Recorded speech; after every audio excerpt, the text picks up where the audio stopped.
सुप्रभात बच्चों। आज मैं आपके समक्ष वितान जो आपकी पुस्तक है इसका पाठ नंबर 1 लेकर आपके सामने हूँ। छात्रों, आपको पता ही है कि हमारा वितान के 2 क्वेश्चन आते हैं। इसका फर्स्ट चैप्टर है जो हमारा भारतीय गायिकाओं में बेजोड़ लता मंगेशकर। जो गायिका हैं लता मंगेशकर जी, उन्हीं के बारे में ये चैप्टर है, देखिए। और इनके लेखक जो हैं कुमार गंधर्व जी हैं। इसमें जो लता मंगेशकर जी हैं उन्हीं के बारे में लेखक बताते हैं कि मैं पहले किसके गीत सुनता था। नूर जहां जो एक गायिका थी जो लता मंगेशकर से पहले की थी, उनके लेखक गीत सुनते थे, उन्हीं में गीतों को सुनकर मग्न हो जाते थे। उनको नूर जहां जो गायिका थी वो उनको बहुत अच्छी लगती थी, वो उनकी प्रिय थी और वो उनके दीवाने हो चुके थे। लेकिन एक बार जब लेखक ने लता मंगेशकर जी का गाना सुना तो उसके बाद से वो उनकी प्रिय गायिका बन गई। फिर वो क्या कहते हैं कि नूर जहां जो उनकी फेवरेट हुआ करती थी, उस जब से उन्होंने लता मंगेशकर का गाना सुना है वो दूसरी श्रेणी में आने लगी नूर जहां, और जो प्रथम श्रेणी में आने लगी वो लता मंगेशकर जी आने लगी। ये थोड़ा सा पाठ का सार है छात्रों। पाठ का सार मैंने इसलिए बताया ताकि आपको जो चैप्टर है, जो पाठ है, वो समझने में कोई दिक्कत ना हो। आज हम इसी चैप्टर का, जो हमारा पहला चैप्टर है वितान का, आज हम इसी का पठन करेंगे। आपको ध्यानपूर्वक पाठ को सुनना है और समझना है। ठीक है छात्रों, पाठ शुरू करें। ओके। बरसों पहले की बात है, लेखक क्या कहते हैं, बहुत साल हो चुके जब की बात है, मैं बीमार था। लेखक जो थे वो बीमार थे। उस बीमारी में एक दिन मैंने सहज ही अचानक ही आराम से रेडियो लगाया। पहले जमाने में क्या होता था, रेडियो होता था, उसी में FM होता था, और जो सभी होते थे वो चाहे वो टाइम देखना होता था या टाइम मिलाना होता था या कुछ मधुर गीत सुनना होता था, तो रेडियो से ही सब सुनते थे। तो लेखक बताते हैं कि सहज ही रेडियो लगाया और अचानक एक अद्वितीय स्वर जो उन्होंने कभी नहीं सुना, अनोखा स्वर उनके कानों में गूंजा।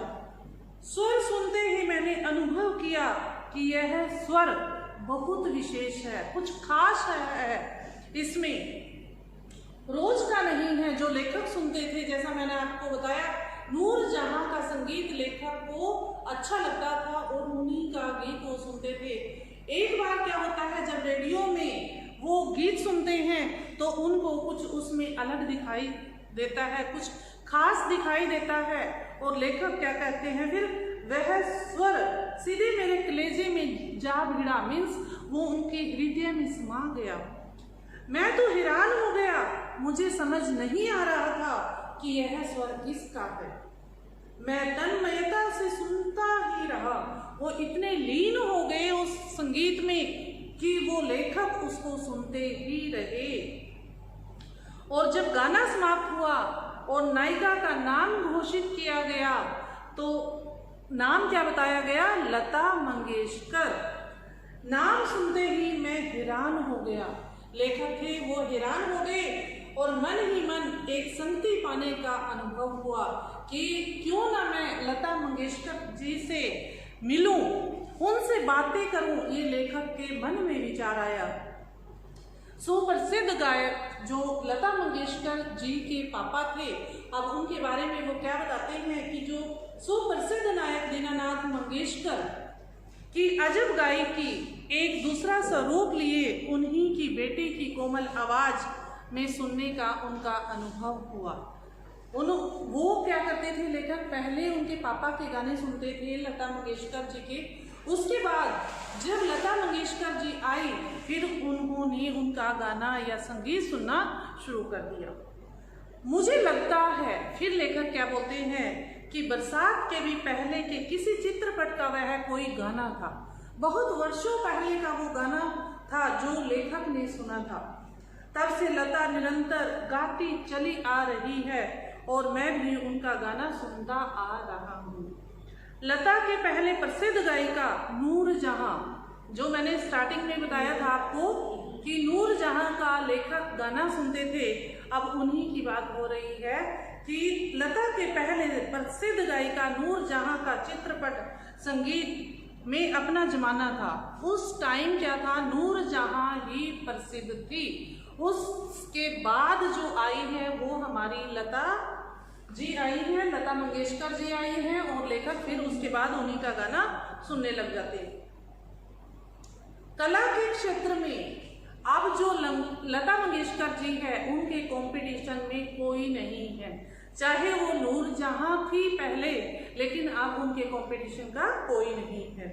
जैसे प्रसिद्ध सितारे, अब उनके सितार वादन जो है उनके बारे में बताते हैं कि जैसे उन सितार वादन है वो अपने जो उनके बेटे हैं वो अपने पिता से भी आगे निकल चुके हैं, पिता की तुलना में बहुत ही आगे चले गए हैं। ऐसे ही जो लेखिका हैं, जो गायिका हैं लता मंगेशकर जी, वो भी अपने पापा से बहुत आगे निकल चुकी हैं। अब लेखक आगे क्या बताते हैं लता जी के बारे में। मेरा स्पष्ट मत है, उनका साफ साफ कहना है कि भारतीय गायिकाओं में लता के जोड़ की गायिका कोई हुई ही नहीं। वो लेखक कहते हैं इनके कंपटीशन की, इनकी होड़ की आज तक कोई गायिका नहीं हुई। लता के कारण चित्रपट संगीत को विलक्षण क्या होता है, अनोखा लोकप्रियता प्राप्त हुई है। यही नहीं, लोगों का शास्त्रीय संगीत की ओर देखने का जो नजरिया था वो भी एकदम बदल गया। छोटी बात कहूंगा, पहले भी घर घर छोटे बच्चे गाया करते थे, पर उस गाने में जो आजकल घरों में सुनाई देने वाले बच्चों के गानों में बड़ा अंतर आ गया है। फिर वो क्या कहते हैं, पहले में और आज में क्या अंतर आया है।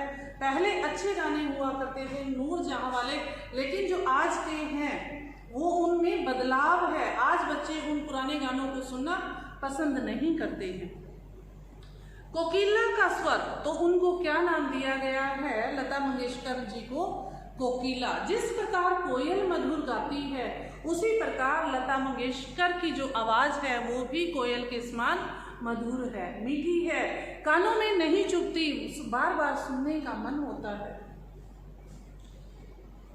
तो क्या आगे क्या बोलते हैं लेखक, कोकिला का स्वर निरंतर कानों में पड़ने लगे तो कोई भी सुनने वाला उसका अनुकरण करने का प्रयत्न करेगा। जो उनकी आवाज सुन लेगा वो उन्हीं के जैसा बनने का, अनुकरण करना, उनके पीछे चलना, उन्हीं की आवाज का अनुसरण करेगा, वो उन्हीं के पीछे बोलेगा। ये स्वाभाविक ही है, ये मानव का स्वभाव है छात्रों, कि जो अच्छा सुनते हैं या जो अच्छे इंसान होते हैं वे उन्हीं के जैसा बनना पसंद करते हैं। चाहे वो लेखक हो या गायक हो या हीरो हो या हीरोइन। संगीत के विविध प्रकारों से उनका परिचय हो रहा है, उनका स्वर ज्ञान बढ़ रहा है। सुरीलापन क्या है, आगे लेखक कहते हैं कि सुरीलापन हम किसे बोलेंगे, इसकी समझ में उन्हें होती जा रही है। तरह तरह की जो लय के भी प्रकार उन्हें सुनाई देने लगे हैं। पहले उनको लय का नहीं पता था कि कितने प्रकार की हैं, और जब से लता जी आई हैं तब से उनको लय के बारे में भी पता चल गया है कि लय कितने प्रकार की होती है, और आकार युक्त लय के साथ उनकी जान पहचान होती जा रही है। साधारण प्रकार के लोगों को भी उनकी सूक्ष्मता क्या होता है, छोटा, इसमें हमारा छोटा नहीं आएगा, इसमें आएगा बारीकी,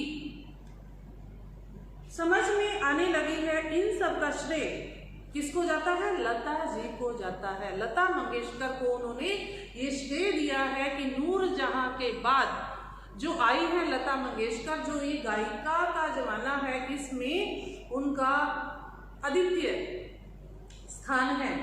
और सामान्य मनुष्य में संगीत अभिरुचि जो है, इंटरेस्ट है जो आम जनता का है, जो पब्लिक का है, वो इतना अच्छा गाती हैं कि हर एक को उनकी जो भाषा है, जो संगीत है, वो समझ आता है, चाहे वो पढ़ा लिखा इंसान है या कोई अनपढ़ है, उनके संगीत के सभी दीवाने हैं।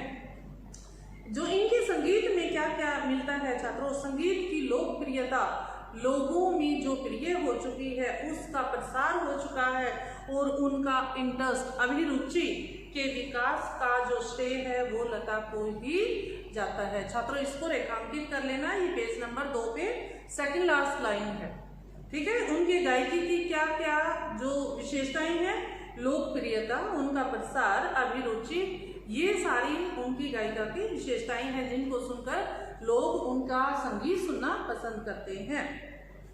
जो सामान्य श्रोता हैं, श्रोता क्या होते हैं, सुनने वाले को अगर आज लता की ध्वनि मुद्रिका इसको रेखांकित करके ऊपर अर्थ लिखिए, स्वर की लिपि। छात्रों इसको हम क्या बोलेंगे, स्वर की लिपि, जो संगीत में होती है, जहां से संगीत जैसे सा रे गा मा पा धा नी सा, ये स्वर की लिपियां हैं छात्रों, इनको क्या बोला गया है, ध्वनि मुद्रिका। और शास्त्रीय गायिका क्या होता है, जिसमें गायन को निर्धारित सीमा के अंदर गाया या बजाया जाता है। ध्वनि मुद्रिका सुनाई जाए तो वह लता की ध्वनि मुद्रिका ही पसंद करेगा। इसमें लेखक कहता है कि अगर हम जैसे 2 या 3 गायक या गायिकाओं की ध्वनि मुद्रिका को किसी को सुनाते हैं तो वो लोग किसको पसंद करेंगे, लता जी की ध्वनि मुद्रिका को वो पसंद करेंगे। गाना कौन से राग में गाया गया और ताल कौन सा था, वह शास्त्रीय ब्यौरा इस आदमी को सहसा मालूम नहीं रहता। सहसा क्या होता है, अचानक। उसे इससे कोई मतलब नहीं कि राग कौन सा भी है, कोई नहीं जानता। एक सामान्य पुरुष उसके राग के बारे में नहीं जानता। अगर मैं हूं या आप हो, क्या आपको सभी रागों की पहचान है? नहीं है। हम क्यों बोलते हैं कि ये गाना मुझे पसंद है और कौन सा नहीं?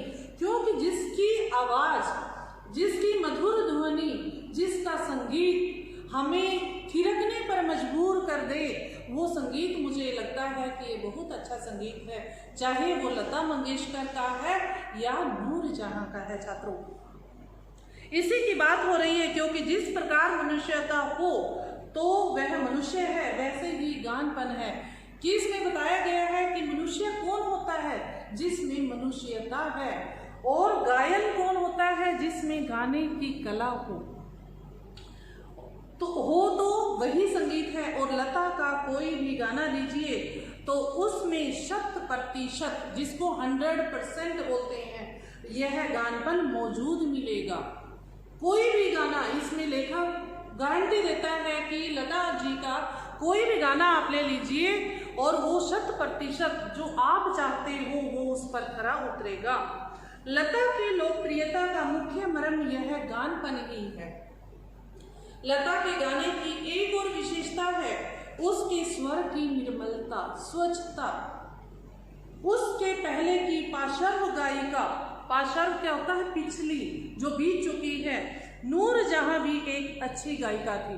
अब लेखक जो पिछली गायिका थी, जो संगीत की गायिका थी, उसके बारे में बात करते हैं कि वो भी अपने जमाने में बहुत अच्छी थी, लेकिन जब से लता जी ने संगीत में कदम रखा है तो क्या होता है कि एक अच्छी गायिका थी, इसमें संदेह नहीं, तथापि उसके गाने में एक मादक उतान दिखता है। उतान क्या होता है, लोकप्रियता, जो लोगों को प्रिय होती है। लता के स्वर में कोमलता और मुग्धता है। जो लता जी गाना गाती हैं, जो म्यूजिक है, जो संगीत है, उसमें छात्रों इसको अंडरलाइन करना है आपको, उनके गाने में कोमलता और मुग्धता है, जो अपनी तरफ खींच लेती है, मोहित कर देती है। आकर्षक जो उनका गाना है, ऐसा दिखता है कि लता का जीवन की ओर देखने का जो दृष्टिकोण है, दृष्टिकोण क्या होता है, नजरिया, वही उसके गायन की निर्मलता में झलक रहा है। हाँ, संगीत दिग्दर्शनों में उनके स्वर की इस निर्मलता का जितना उपयोग कर लेना चाहिए था उतना उन्होंने नहीं किया। मैं स्वयं, फिर लेखक क्या कहते हैं कि मैं स्वयं संगीत दिग्दर्शन होता, उनके जो गायक है, जो म्यूजिक है, उनके पीछे जो चलता या उनको रास्ता दिखाने वाला होता तो लता को बहुत जटिल काम देता। तो लेखक कह देते हैं कि जो वो गाने गाती हैं, मुझे ये लगता है कि ये उनका बाएं हाथ का खेल है, ये बहुत आसान है। अगर मैं किसी और की जगह होता, जो लेखिका गायिका को वो काम देते हैं, मैं इतना कठिन उनको गाने के लिए बोलता, तो ऐसा कहे बिना मुझसे नहीं रहा गया। लता के गाने की अब लेखक दूसरी विशेषता बताते हैं। पहली उन्होंने क्या बताई कि गानपन उनका इतना था कि लोगों को अपनी ओर लुभा लेता है, आकर्षक लगता है। और दूसरा, लता के गाने की एक और विशेषता है उनका नाद में उच्चार, ठीक है, उच्चारण का जो उनका तरीका है, जहाँ भाव होते हैं, भावों के अनुसार ही वो अपनी आवाज को, चाहे वो ऊपर ले जाना है या उस संगीत को नीचे ले जाना है, ये उनमें भरपूर मात्रा में है। उसके गीत के किन्हीं दो शब्दों का अंतर स्वर के आलाप द्वारा बड़ी सुंदर रीति से भरा रहता है और ऐसा प्रतीत होता है कि वे दोनों शब्द विलीन होते होते एक दूसरे से मिल जाते हैं। यह बात पैदा करना बड़ा कठिन है, परंतु लता के साथ यह बात अत्यंत सहज और स्वाभाविक ही बैठी है। छात्रों, आज हम इस पाठ का इतना ही पठन करेंगे और जितना पाठ हो चुका है, जितना आज आपको पढ़ाया गया है, सबसे पहले आपको जो पाठ का नाम है वो आपको याद रखना है और जो इसके लेखक जी हैं, कुमार गंधर्व जी हैं, इनका भी आपको नाम याद होना चाहिए। आप लिख कर देख लिया करो, क्योंकि क्या होता है कि कई बार बच्चे लेखक का नाम ही गलत लिख देते हैं और वहीं पर उनके मार्क्स कट जाते हैं। आपको कम से कम इनका तो पता है कि ये लेखक हैं और ये पाठ का नाम है, इसका लिख के अभ्यास करोगे 2 नंबर आपके एज इट इज मिलेंगे आपको। ठीक है छात्रों, इतना ही आपको करना है। जितना पाठ पढ़ाया गया है एक बार आपको दोबारा से उसको पढ़ना है और जहाँ भी कोई समस्या आती है आप उसका निवारण भी कर सकते हो। ग्रुप में आप क्वेश्चन डाल देना और मैं उसको आपको बता दिया करूँगी। धन्यवाद। घर पर रहिए और खुश रहिए।